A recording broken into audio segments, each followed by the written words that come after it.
Nagsalita na si Jimmy Santos sa harap ng publiko matapos malaman nito ang namumuong tensyon sa pagitan ng kanyang mga kapwa dabarkads sa pamamagitan Tama, ng ang nakalagay dito mga pre, oh.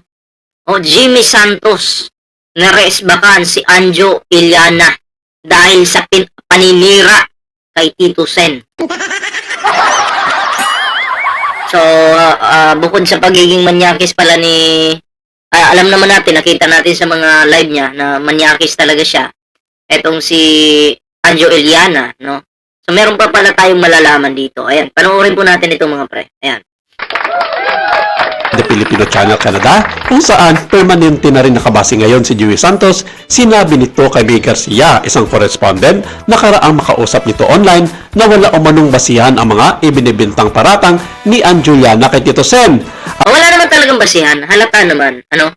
Halatang halata na wala namang basihan at pasikat lang. Gusto lang ni Anjo na magpakilala sa mga DDS na kunyari bumabakbak siya sa mga kumakampi kay PBBM. Para, ano siya ba? Suportahan ng mga DDS, di ba? Suportahan ng mga supporter po ng mga Duterte. Yun lang naman. Kasi, balibalita ko po, ito'y tatakbo bilang senador. Naku po, nakakahiya ka. So, tuloy natin. At kung tutuusin, siya nga raw itong makulit noon at nakikipaglandian sa mga backup dancers ng Itbulaga kabilang na ang mga miyembro ng sex bomb. Naku po!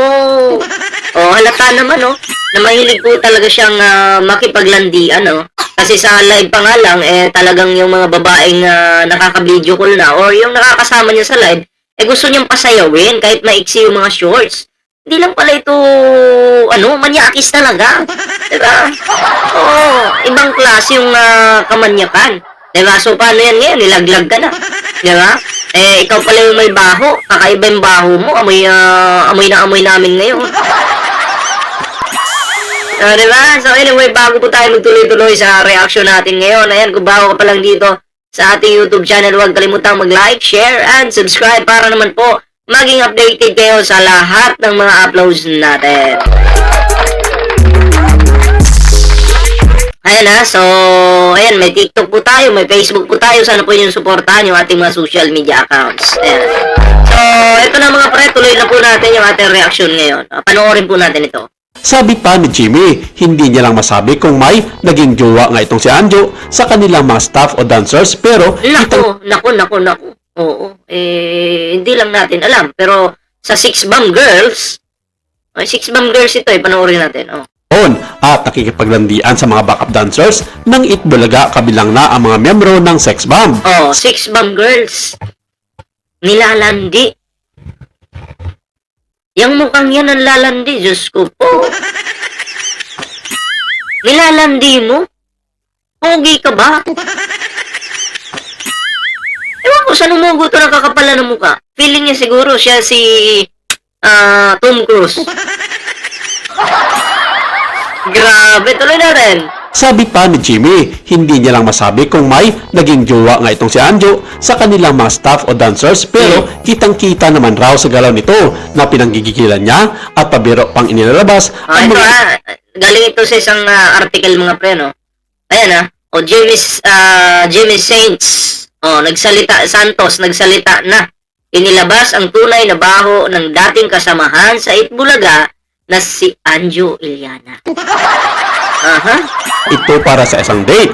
Tahimik lang di umano ang asawa nitong si Jackie Manzano sa kabila na alam nito ang mga ginagawang kalukuhan ni Anjo sa makasamahan nito sa Itbulaga. Pero hindi na ito pinapansin din ni Jimmy Santos dahil hindi naman siya nangingialam sa buhay ng iba at ang sa kanya lamang ay magtrabaho na marangal sa Itbulaga kung saan binigyan siya ng maraming oportunidad. So, ibig sabihin, pinaparatangan kasi niya na may illegal na ginagawa or may illegal na ginagawa si Tito Sen dyan sa Itbulaga. Diba? Siya pala meron. Siya pala may kakaibang ginawa sa Itbulaga. Alam mo kung ganyan yung mga host ng Itbulaga, masisira pong Itbulaga. So, dapat lang talaga ang Itbulaga, no? Tama yung ginawa nila, tinanggal yung manyakis. Diba? Mabuti na yun. Tsapuera na yung mga manyakis. Nakakasira po kasi yun sa isang show, di ba? Tuloy natin. dito.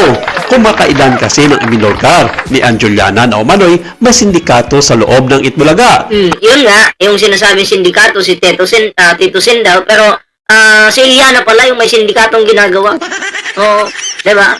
Babaero eh, mukha namang, mukha ba yan? Pogi ba yan? Ewan ko lang sa kanila. Ano sa tingin nyo? Ano, pugin-pugi sa sarili? Maglaga nga ako bukas ng ano? Ano bang alagaan natin? At take note, magjowa pa daw si Tito Soto. Ang dating Itbulaga host na si Anjuliana ay nagbitiw ng mga pasabog na akusasyon laban kay Tito Sen na sinasabi niyang matagal nang mikabit ito at di umano ay may sindikato na nag-ooperate sa loob ng nasabing noontime show nang hindi ibinunyag. Yun kasi yung problema eh, yung magsasalita ka ng may sindikato sa loob pero wala ka nang maipakita sa mga nanonood sa'yo na ano ba talaga yung ebidensya na meron ka. Wala lang, laway-laway lang, diba? Oh. Gusto, ano lang talaga, yung gusto lang magpasikat sa kabilang kampo. Gustong gumawa ng pangalan, laos kasi, diba? O gustong, tawag na ito, gustong magpakilala. Kasi hindi naman kilala to. Kaya nagpapakilala nga eh. Ang nasa isip niya, nababanatan ko itong mga kampo ni BBM para kampihan ako dito sa kabila. O mga DDS, kampihan ako. Matuwa sila sa akin. Para pag 2028 ay kupin nila ako. Yun po yung nasa isip niya. Alam na alam ko yan, Sus Mariusip. Paano siya kung tatakbo siya, tapos hindi siya kakapit sa iba, wala pong magagawa yan. Laos kasi. Tsaka nagar naman sumikat yan. Masikat pa yung bulbul ng itlog ko dyan. Sus Mariusip. Pagtabihin ko yung bulbul ko at saka pagmumukha niyan, pagkakaguluhan pa yung bulbul ng itlog ko. Kung ano ang nag-udyok sa kanya kung makailan ay nagpunta si Anjo sa isang serye ng mga TikTok na live stream kung saan ipinalabas niya ang kanyang mga hinaing laban sa kanyang mga dating kasamahan mula sa Itbulaga at sa kanyang mga karanasan at pamamaliit naman ng mga big boss ng nasabing noontime show sa kanya. Bakit ka hindi ka mamaliitin kung ganyan yung ugali mo, manyakis ka sa loob ng Itbulaga? Oh, diba? Ganyan yung ginagawa mo sa loob. Abay, kahit ako. Kahit siguro staff, isusuka ka. Diba? Hindi lang siguro mga big boss. Kahit siguro staff, itakahiya ka. Ayan, tuluyan ka na nga sinipa. Ay di, good luck. Diba? Kakahiya ka talaga eh. Mahilig ka sa kipay.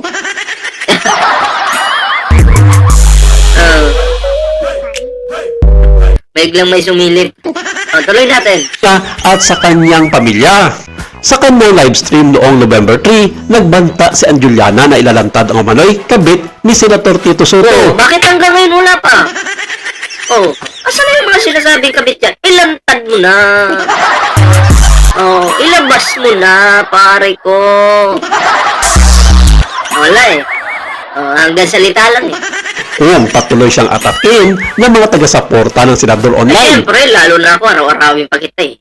Gusto mo, araw-arawin kita? Gawin kitang suki? Gusto mo, gawin kitang suki? Wala kang bilang. Anong gusto mo, ikaw lang babanat? Ikaw lang babanat? May pagbabanta ka pang ginagawa. Gusto mo, ikaw lang babanat? Pag binanatan ka, para kang basang sisiw. Diba? Or di kaya para kang sanggol na iyakin ka pala eh. Next time, kung hindi mo kaya, huwag mo subukan. Weak ka lang, weaklings. Mahina ka lang.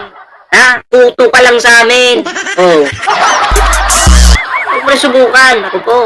Ikinasal si Tito Sen sa veteranang aktres na si Helen Gamboa at yay naman ni megastar Sharon Cuneta. Sa isang live stream noong nakarang araw, kinwestiyon ni Anjuliana ang pangako ni Tito Sen sa kampanya noong 2022 na ibigay ang kanyang mga sweldo sa Senado sa mga estudyante na hinihimok ang bababatas na magpakita ng patunay at ebidensya. At saka teka lang, hindi naman kailangan magpakita pa ng patunay si Tito Sen na ipapamigay pa yung sahod niya sa mga estudyante. Diba? Hindi na. Pwede niyang gawin yan sa pribadong paraan. Diba? Hindi naman siya charity vlogger. Senador siya. Diba? Kung ibibigay niya man yung tulong na yun, kahit hindi na po i-video yun, mas maganda. Diba? Kung para sa i-video mo pa, ipapakita mo po sa buong bansa, ito yung sahod ko, binibigay ko. Plastika. Pakita ibang tao ka kung ganun. Oh. Tuturuan mo pa yung isang tao na may narating sa buhay samantalang ikaw Iliana, nasa kanal ka lang. Tuturuan mo yung tao may narating sa buhay, isang senador. Ikaw, nasa kanal ka lang. Isang hampas lupa. Bakit? Sabi mo, minamaliit ka ng mga big boss dyan sa Itbulaga. Anong tawag sa'yo kung minamaliit ka? Kasi kung big boss ka rin, hindi ka mamaliitin. Oh, kung maganda siguro yung ginagawa mo kahit wala kang pera, hindi ka mamaliitin, di ba? Oh. Ay, nako. Binigay nga niya ang mga ito sa mga nasabing NGO na namamahala sa mga kapakanan ng mga estudyante. Sa isang hiwalay na livestream, sinabi pa ni Anjuliana ang mga kadudadudang aktibidad sa loob ng Itbulaga at inakusahan ang palabas na parang mga sindikato. Ibinunyag din ni Anjuliana ang yamang direktor ng Itbulaga. Hindi po Anjuliana, Anjo Iliana po. Hindi po Anjuliana. Iwan ko sa nagsasalita, baka na siguro, kamali lang. Okay, tuloy natin. Na si Bert De Leon na sinasabing pinagtaksilan siya ng mga tao mula sa programa bago siya namatay. Ikaw yung nagtaksil. Ano sabi? Taksilan siya ng mga tao mula to. Ibinunyag din ni Anjuliana ang yamang direktor ng Itbulaga na si Bert De Leon na sinasabing pinagtaksilan siya ng mga tao. Yan yung problema yung sabi-sabi lang. Diba? Walang patunay. Tanga-tanga rin maniniwala dito. Pag may naniwala dito kay Iliana, pareho na silang tanga. Mula sa programa bago siya namatay at ang tinutukoy di mano ay ang lider-lidera ng lahat na si Senator Tito Soto. Si Anjuliana ay matagal ng host ng Itbulaga bago niya inihayag ang kanyang pag-alis noong 2020 dahil sa mga problema sa pananalapi at logistic sa panahon ng pandemya ng COVID-19. Noong panahong iyon, itinanggi ni Anjuliana ang anumang salungatan sa pamunuan o pangunahing host ng palabas. Sinabing umalis siya ng maayos at wala Umalis ka, ang sama ng loob. Sinungaling. May sama ka pala ng loob eh. Sabi mo nun, walang sama ng loob. Ngayon, may sama pala ng loob. Mukbang ba to?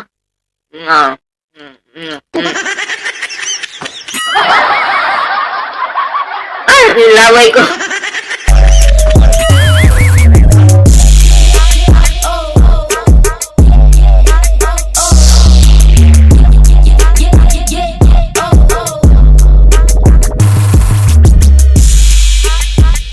Okay. May sama ka pala ng loob eh. Sinungaling ka talaga. Diba? Dapat sana, diba? Dapat sana, noon pa, inamin mo na. Hindi yung pinaplastic mo yung, pati sarili mo, pinaplastic mo. Ngayon, nalaman yung baho mo. Lalo kang bagsak. Laos ka na nga, bagsak ka pa. Bali-balita ko, sasampahan ka ng kaso ng pamilya ni Tito Sen. Doon mo ngayon yan papatunayan sa korte, yung iyong paratang, di ba? Kupal ka kasi. So, yun lang yung ating reaction dito sa isang manyakis, di umano. Isang manyakis, di umano. Ayan ikaw ba talaga yung umalis o pinalayas ka? Kasi kung ganyan ka, lalandiin mo yung mga babae dyan sa show, di ba? Mga dancers, hindi ka nararapat dyan. Pautog ka pala eh. So, yun lang at syempre, bago po tayo magtapos sa ating reaction ngayon, ayan, kung bago ka pa lang dito sa ating YouTube channel, huwag kalimutang mag-like, share, and subscribe para naman po maging updated ka sa lahat ng mga uploads natin. Syempre, mga pre, may TikTok, may Facebook po tayo. Sana po yung supportahan yung ating mga social media accounts. Ayan ayan, sa hindi pa po nakasubscribe, libre pong mag-subscribe. Sa mga bagong subscribers, maraming salamat po sa inyo. So, ayan, hanggang dito lang muna. Ingat, kita-kits po sa susunod na video.